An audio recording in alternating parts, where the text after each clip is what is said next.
तो दोस्तों आज के इस वीडियो लेक्चर में हम आधुनिक भारत के जितने भी प्रमुख आंदोलन हैं, घटनाएं हैं और समझौते हैं, इस टॉपिक को कवर करने वाले हैं। क्योंकि इस टॉपिक से 1 से 2 क्वेश्चन जो है ये आपके एग्जाम में पूछे जा रहे हैं और ये जो क्वेश्चन है इनसे जो प्रमुख आंदोलन वगैरह है कुछ डीप ही क्वेश्चन पूछे जा रहे हैं।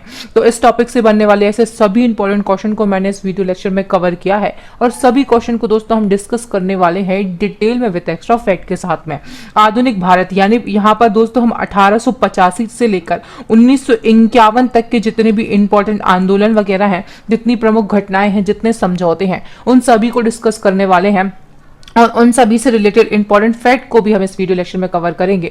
तो चलिए दोस्तों ज्यादा बातचीत ना करते हुए हमारे वीडियो लेक्चर की शुरुआत कर लेते हैं और इसी के साथ में बढ़ते हैं दोस्तों हमारे फर्स्ट क्वेश्चन की ओर। तो पहला हमारा क्वेश्चन है, भारतीय राष्ट्रीय कांग्रेस की स्थापना कब की गई थी। क्वेश्चन को पढ़कर ही दोस्तों आप समझ गए होंगे ये क्वेश्चन कितना ज्यादा इंपॉर्टेंट है आपके एग्जाम पॉइंट ऑफ व्यू से। इससे बनने वाले सभी इंपॉर्टेंट फैक्ट जो है मैंने उन सभी को यहाँ पर इस वीडियो लेक्चर में कवर किया है।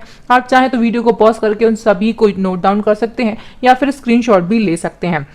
तो भारतीय राष्ट्रीय कांग्रेस की जो स्थापना है ये वर्ष 1885 में की गई थी। ऑप्शन नंबर सी जो है ये बिल्कुल हमारा करेक्ट आंसर हो जाएगा।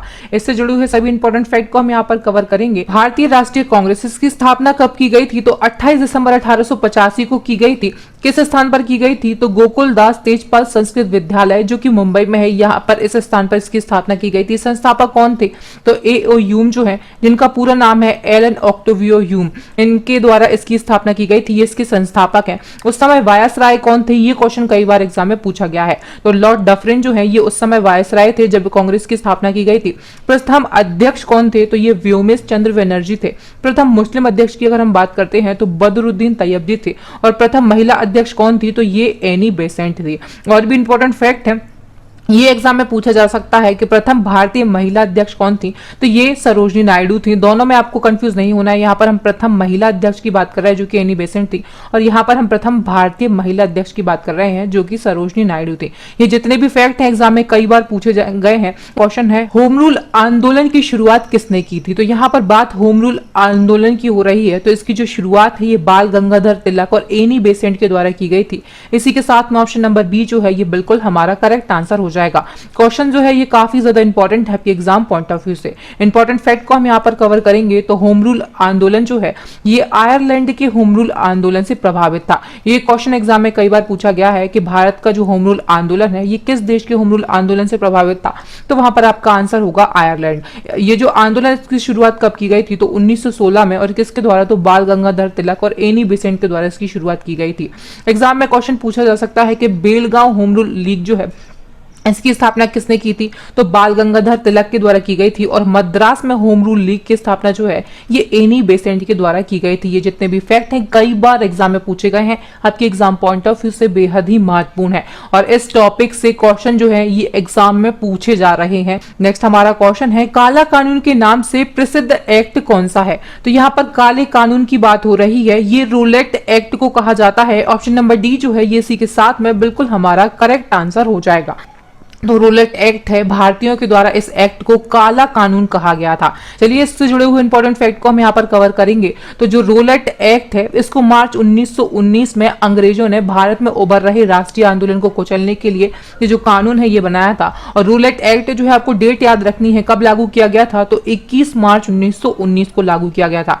ये जो एक्ट है किसके द्वारा इसको पारित किया गया था, तो ये जो अधिनियम है इसको मार्च 1919 में इंपीरियल लेजिस्लेटिव काउंसिल जो है इसके द्वारा पारित किया गया था। अब ये जो एक्ट है इसका आधिकारिक नाम अभी एक एग्जाम में पूछा गया था। तो रूलेट एक्ट का आधिकारिक नाम अराजक और क्रांतिकारी अपराध अधिनियम 1919 है। इसको भी आप याद रखेंगे।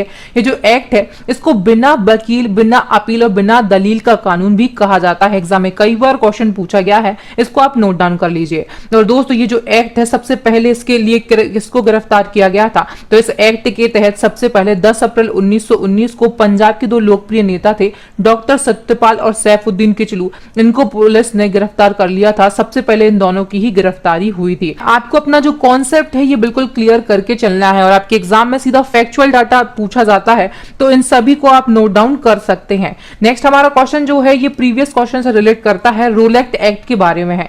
क्वेश्चन में पूछा गया है, भारतीय स्वतंत्रता संग्राम के दौरान रोलेट एक्ट ने किस कारण से सार्वजनिक रोष उत्पन्न किया। तो यहाँ पर आपको 4 ऑप्शन दिए गए हैं। इसका आंसर जो है आप सभी इन ऑप्शन को पढ़कर कमेंट सेक्शन में कमेंट करेंगे। और यहाँ पर नेक्स्ट हमारा क्वेश्चन है, जलियांवाला बाग हत्याकांड किस दिन घटित हुआ था। तो जलियांवाला बाग हत्याकांड की जो दुखद घटना है दोस्तों, ये 13 अप्रैल 1919 को हुई थी। ऑप्शन नंबर बी जो है ये बिल्कुल हमारा करेक्ट आंसर हो जाएगा। अब बात हुई है जलियांवाला बाग हत्याकांड की, तो इससे जुड़े हुए सभी इंपॉर्टेंट फैक्ट को हम कवर करेंगे, जो कि आपके एग्जाम पॉइंट ऑफ व्यू से बेहद ही महत्वपूर्ण है। तो जलियांवाला बाग हत्याकांड की जो दुखद घटना है ये 13 अप्रैल 1919 को बैसाखी के दिन घटित हुई थी। इसको आप याद रखिए दोस्तों, ये पूछा जाता है ये घटना क्या थी, क्या हुआ था जलियांवाला बाग हत्याकांड में। तो रोलेट एक्ट जो है इसके विरोध में पंजाब के अमृतसर में जलियांवाला बाग जो है यहाँ पर एक सभा का आयोजन किया गया था, और ये जो सभा है इसमें लोग बहुत ही शांतिपूर्वक विरोध कर रहे थे। लेकिन क्या हुआ, तो जो जनरल डायर थे इनकी प्री प्लानिंग थी, और इन्होंने इन लोगों पर बहुत ही ज्यादा अंधाधुंध गोलियां चलवा दी थी, और इसमें दोस्तों बहुत से लोगों की दुखद मृत्यु हो गई थी। ये जो घटना है इसके पश्चात जो महात्मा गांधी हैं इन्होंने केसरे हिंदी की उपाधि और रविन्द्रनाथ टैगोर ने सर की उपाधि जो है ये वापस लौटा दी थी। ये क्वेश्चन आपके एग्जाम में सीधे के सीधे पूछे जाते हैं। ये जो घटना हुई थी इसके लिए एक जांच आयोग को नियुक्त किया गया था, इसका नाम आपके एग्जाम में पूछा जाता है। तो जो हंटर कमीशन है इसको इस घटना की जांच के लिए नियुक्त किया गया था, जिसमें सरकारी रिपोर्ट के अनुसार दोस्तों 379 लोग, और कांग्रेस समिति के अगर अनुसार हम बात करते हैं तो लगभग 1000 लोग जो है ये मारे गए थे। ये जो सभा है इसकी मुखाबरी किसने की थी, तो हंसराज नामक एक भारतीय था, इसने इस आयोग की मुखाबरी की थी और जनरल डायर का सहयोग किया था, जिसके पश्चात ये जो दुखद घटना है ये घटित हुई थी। ये जितने भी फैक्ट मैंने आपको बताया बहुत ही ज्यादा इंपॉर्टेंट है आपके एग्जाम पॉइंट ऑफ व्यू से। नेक्स्ट हमारा क्वेश्चन है, खिलाफत आंदोलन के संस्थापक कौन थे। तो खिलाफत आंदोलन इसके संस्थापक थे अली बंधु। ऑप्शन नंबर सी जो है ये बिल्कुल हमारा करेक्ट आंसर हो जाएगा। अब खिलाफत आंदोलन, तो इससे जुड़े हुए सभी इंपॉर्टेंट फैक्ट को हम यहाँ पर कवर करेंगे। खिलाफत आंदोलन जो है ये क्या था, तो तुर्की में खलीफा के पद के समर्थन में ब्रिटेन के खिलाफ ये आंदोलन चलाया जा रहा था। और जो खिलाफत आंदोलन है इसकी शुरुआत भारत में किसने की थी, तो अली बंधु ने की थी। नेक्स्ट हमारा क्वेश्चन है, असहयोग आंदोलन कब शुरू किया गया था। तो जो असहयोग आंदोलन है ये अगस्त 1920 को शुरू किया गया था। ऑप्शन नंबर ए जो है ये बिल्कुल हमारा करेक्ट आंसर हो जाएगा। अब असहयोग आंदोलन, तो इसको किसके द्वारा शुरू किया गया था ये आपके एग्जाम में पूछा जाता है। तो महात्मा गांधी जी के नेतृत्व में 1 अगस्त 1920 को ये जो आंदोलन है इसकी शुरुआत की गई थी। चलिए दोस्तों बढ़ते हैं नेक्स्ट क्वेश्चन की ओर, और यहाँ पर नेक्स्ट हमारा क्वेश्चन है, चोरी चोरा की घटना कब घटित हुई थी। तो जो चोरी चोरा की घटना है ये 5 फरवरी 1922 को घटित हुई थी। इसी के साथ में ऑप्शन नंबर ए जो है ये बिल्कुल हमारा करेक्ट आंसर हो जाएगा। आपको प्रीवियस क्वेश्चन में बताया है कि असहयोग आंदोलन जो है इसकी शुरुआत किसके द्वारा की गई थी, तो गांधी जी के द्वारा की गई थी। कब, तो 1 अगस्त 1920 को की गई थी। और ये जो चोरी चोरा की हिंसक घटना हुई थी इसी आंदोलन के कारण हुई थी। कब हुई थी, तो 5 फरवरी 1922 को हुई थी। और ये जो घटना जब हुई थी तो इसके बाद में गांधी जी के द्वारा असहयोग आंदोलन जो है इसको वापस ले लिया गया था। ये कारण आपके एग्जाम में पूछा जाता है, इसको भी आप याद रखिएगा। और यहाँ पर नेक्स्ट हमारा क्वेश्चन है, वर्ष 1928 में भारत में आए उस कमीशन का नाम बताइए जिसका उद्देश्य भारत की संवैधानिक व्यवस्था में सुधार करना था। तो दोस्तों भारत की संवैधानिक व्यवस्था में सुधार करने के लिए ब्रिटेन द्वारा एक कमीशन जो है ये भारत भेजा गया था। इस कमीशन का नाम क्या है, तो इसका नाम है दोस्तों Simon commission. Option number D जो है ये बिल्कुल हमारा करेक्ट आंसर हो जाएगा।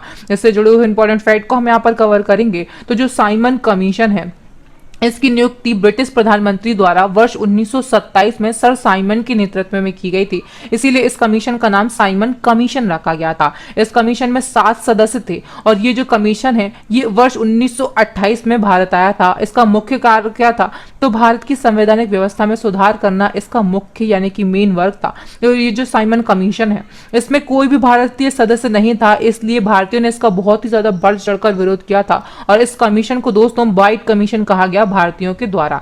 ये जितने भी फैक्ट मैंने बताए काफी ज्यादा इंपॉर्टेंट है। और यहाँ पर नेक्स्ट हमारा क्वेश्चन जो है ये भी काफी ज्यादा इंपॉर्टेंट है आपके एग्जाम पॉइंट ऑफ व्यू से। क्वेश्चन में कहा गया है कि सविनय अवज्ञा आंदोलन कब शुरू किया गया था। तो सविनय अवज्ञा आंदोलन जो है ये 12 मार्च 1930 को शुरू किया गया था। ऑप्शन नंबर बी जो है ये बिल्कुल हमारा करेक्ट आंसर हो जाएगा। सभी इंपॉर्टेंट फैक्ट को हम यहाँ पर कवर करेंगे। तो जो सविनय अवज्ञा आंदोलन है इसकी शुरुआत किसके द्वारा की गई थी। तो महात्मा गांधी जी के नेतृत्व में की गई थी। कब की गई थी। तो 12 मार्च 1930 को दांडी मार्च के साथ में ये जो आंदोलन है ये शुरू किया गया था। दोस्तों ये जो आंदोलन है सविनय अवज्ञा आंदोलन, इसका कारण क्या था इसको हम जान लेते हैं। तो बात है 31 जनवरी 1930 की। इस समय गांधी जी के द्वारा जो वायसराय थे उस समय लॉर्ड इरविन, इनके समक्ष में 11 सूत्रीय मांगे रखी गई थी। और जो लॉर्ड इरविन थे उस समय वायसराय थे ये हमारे भारत के, और इन्होंने गांधी जी की इन 11 सूत्रीय मांगों को मना कर दिया था, अस्वीकार कर दिया था। इसका परिणाम क्या था। तो इसका जो परिणाम था ये सविनय अवज्ञा आंदोलन था। यहाँ पर नेक्स्ट हमारा क्वेश्चन है, प्रथम गोलमेज सम्मेलन किस स्थान पर आयोजित किया गया था। तो जो प्रथम गोलमेज सम्मेलन है ये आयोजित किया गया था लंदन में। ऑप्शन नंबर बी जो है ये बिल्कुल हमारा करेक्ट आंसर हो जाएगा। गोलमेज सम्मेलन, इससे जुड़े हुए सभी इंपॉर्टेंट फैक्ट को हम कवर करेंगे। तो गोलमेज सम्मेलन जो है ये किसके द्वारा किए गए। तो अंग्रेज सरकार के द्वारा किए गए। और किस लिए किए गए। तो भारत में संवैधानिक सुधारों पर चर्चा करने के लिए। कुल में 3 गोलमेज सम्मेलन हुए हैं। और तीनों गोलमेज सम्मेलन का जो आयोजन है ये कहां पर किया गया। तो ये लंदन में किया गया था। इसको भी आप याद रखिएगा। जो भीमराव अंबेडकर हैं इन्होंने तीनों गोलमेज सम्मेलन में भाग लिया था। क्वेश्चन कई बार एग्जाम में पूछा गया है। और एक और क्वेश्चन पूछा जाता है कि दूसरा गोलमेज सम्मेलन जो है इसमें महिला प्रतिनिधि के रूप में किसने भाग लिया था। तो जो सरोजिनी नायडू हैं इन्होंने महिला प्रतिनिधि के रूप में भारत की ओर से भाग लिया था। ये हिस्सा बनी थी इसका। और केवल दूसरा गोलमेज सम्मेलन ऐसा था जिसमें महात्मा गांधी के द्वारा इसमें अध्यक्षता की गई थी। प्रथम गोलमेज सम्मेलन जो है ये 12 नवंबर 1930 को हुआ था। द्वितीय गोलमेज सम्मेलन 7 सितंबर 1931 को हुआ था। और तृतीय गोलमेज सम्मेलन जो है ये 17 नवंबर 1932 को आयोजित किया गया था। इनसे क्वेश्चन एग्जाम में पूछे जाते हैं। ये डेट सीधा पूछ ली जाती हैं। और तीनों गोलमेज सम्मेलन जो है इनके समय इंग्लैंड के प्रधानमंत्री कौन थे। तो ये थे रैमजे मैकडोनाल्ड। नेक्स्ट हमारा क्वेश्चन है गांधी इरविन समझौता कब हुआ था। तो जैसा कि हम प्रीवियस क्वेश्चन में सविनय अवज्ञा आंदोलन वाले क्वेश्चन में बात कर चुके हैं कि गांधी जी जो है इन्होंने इरविन जो थे लॉर्ड इरविन थे इनके सामने 11 सूत्रीय मांगे रखी थी। और इनके द्वारा इन मांगों को अस्वीकार कर दिया गया था। इसी के बाद में ये जो गांधी इरविन समझौता था ये इसी से रिलेटेड है। तो ये कब हुआ था। तो दोस्तों ये जो गांधी इरविन समझौता है ये 5 मार्च 1931 को हुआ था। ऑप्शन नंबर सी जो है ये बिल्कुल हमारा करेक्ट आंसर हो जाएगा। इससे जुड़े हुए इंपॉर्टेंट फैक्ट को कवर करेंगे और जानेंगे गांधी इरविन समझौता क्या है। तो जो गांधी इरविन समझौता है ये कब हुआ था। तो 5 मार्च 1931 को हुआ था। किस किस के मध्य हुआ था। तो महात्मा गांधी और लॉर्ड इरविन के द्वारा ये एक राजनीतिक समझौता था। ये जो समझौता है इसका उद्देश्य क्या था। तो गोलमेज सम्मेलनों में भारतीय राष्ट्रीय कांग्रेस की भागीदारी को शामिल करना ये इसका उद्देश्य था। और दोस्तों ये जो समझौता है इसमें इरविन की शर्तें क्या थी। तो सविनय अवज्ञा आंदोलन जो गांधी जी के द्वारा चलाया गया था इसको समाप्त कर दिया जाए। कांग्रेस जो है ये गोलमेज सम्मेलन में भाग लेने के लिए लंदन आए। और ब्रिटिश सामान का जो बहिष्कार भारतीयों के द्वारा किया जा रहा था ये बहिष्कार ना किया जाए। ये लॉर्ड इरविन की शर्तें थी। और इसमें महात्मा गांधी जी की शर्तें क्या थी। तो इन्होंने वही वापस 11 सूत्रीय मांगे जो है ये लॉर्ड इरविन के सामने रखी थी। और यहाँ पर नेक्स्ट हमारा क्वेश्चन है पूना पैक्ट किस किस के बीच में हुआ था। तो जो पूना पैक्ट है ये डॉक्टर अंबेडकर और महात्मा गांधी जी के मध्य में हुआ था। ऑप्शन नंबर सी जो है ये सी के साथ में बिल्कुल हमारा करेक्ट आंसर हो जाएगा।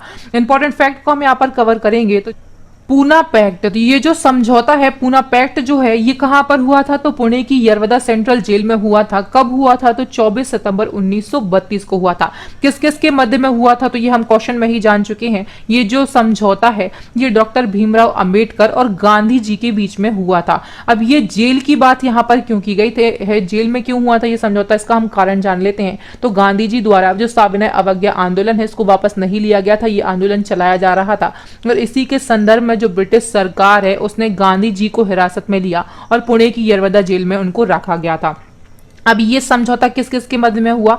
तो भीमराव अंबेडकर और गांधी जी के मध्य में हुआ था। जो भीमराव अंबेडकर हैं उनके द्वारा दलित वर्ग के लिए पृथक निर्वाचन मंडल की मांग रखी गई थी, लेकिन गांधी जी ने इसको इनकार कर दिया और एक समझौता हुआ। इसका परिणाम क्या था, तो केंद्रीय विधानमंडल जो है इसमें दलित वर्ग के लिए सुरक्षित सीटों की जो संख्या है ये 18% बढ़ा दिया गया था, और जो प्रांतीय विधानमंडल है इनमें आरक्षित सीटों की जो संख्या है दलित वर्ग के लिए ये 71 से बढ़ाकर 147 कर दी गई थी। आई होप आपका ये जो कॉन्सेप्ट है ये क्लियर हो चुका होगा। अगर दोस्तों मेरा पढ़ाना और वीडियो अच्छा लग रहा हो तो प्लीज वीडियो को लाइक कर दें। चलिए दोस्तों, नेक्स्ट हमारा क्वेश्चन है, मोहम्मद अली जिन्ना ने पाकिस्तान की मांग किस वर्ष की थी? तो पाकिस्तान की मांग जो है ये मोहम्मद अली जिन्ना के द्वारा की गई थी। किस वर्ष की गई थी? तो 1940 में की गई थी। ऑप्शन नंबर बी जो है ये बिल्कुल हमारा करेक्ट आंसर हो जाएगा। इंपॉर्टेंट फैक्ट को हम कवर करेंगे तो जो पाकिस्तान की मांग है ये मुस्लिम लीग के लाहौर अधिवेशन में की गई थी। ये फैक्ट आपके एग्जाम में पूछा जाता है। इसकी जो अध्यक्षता है लाहौर अधिवेशन की जो 1940 में हुआ था, किसने की थी? तो मोहम्मद अली जिन्ना ने की थी, और इसी में पाकिस्तान की मांग रखी गई थी। अब बात हुई है मुस्लिम लीग की, तो इसकी स्थापना कब हुई थी? 30 दिसंबर 1906 को हुई थी। किसके द्वारा? तो ढाका में सलीम उल्लाह और आगा खां के द्वारा इसकी अध्यक्षता की गई थी, इसकी स्थापना की गई थी। इसका पहला अध्यक्ष किसे बनाया गया था? तो जो आगा खां थे ये मुस्लिम लीग के प्रथम अध्यक्ष थे। नेक्स्ट हमारा क्वेश्चन है, भारत की संविधान सभा किसके तहत गठित की गई थी? तो दोस्तों भारत की जो संविधान सभा है इसका गठन किया गया था कैबिनेट मिशन योजना के द्वारा। ऑप्शन नंबर बी जो है ये बिल्कुल हमारा करेक्ट आंसर हो जाएगा। ये क्वेश्चन कई बार एग्जाम में पूछा गया है, बहुत ही ज्यादा इंपॉर्टेंट है आपके एग्जाम पॉइंट ऑफ व्यू से। और जो कैबिनेट मिशन जो है ये भारत कब आया था, ये क्वेश्चन भी आपके एग्जाम में पूछा जा सकता है। तो वर्ष 1946 में जो कैबिनेट मिशन है ये भारत में आया था। नेक्स्ट हमारा क्वेश्चन है, भूदान आंदोलन किसके द्वारा शुरू किया गया था? तो जो भूदान आंदोलन है ये शुरू किया गया था विनोबा भावे के द्वारा। ऑप्शन नंबर ए जो है ये बिल्कुल हमारा करेक्ट आंसर हो जाएगा। अब ये आंदोलन क्या है, तो हमारा देश जो है ये उस समय स्वतंत्रता प्राप्त कर चुका था, और ये बात है 1951 की, जब भूदान आंदोलन को शुरू किया गया था। और विनोबा भावे जो है इन्होंने देश के छोटे किसानों के पास बिल्कुल भी जमीन वगैरह नहीं बची थी, कोई भी कृषि का भाग नहीं था, भूमि नहीं थी, और देश के जो जमींदार हैं उनके सामने ये आंदोलन रखा था कि जो देश के बड़े जमींदार वगैरह हैं वो भूमि को इन छोटे किसानों को दान करें। इसलिए इस आंदोलन की शुरुआत की गई थी। किसके द्वारा की गई थी? तो विनोबा भावे के द्वारा की गई थी।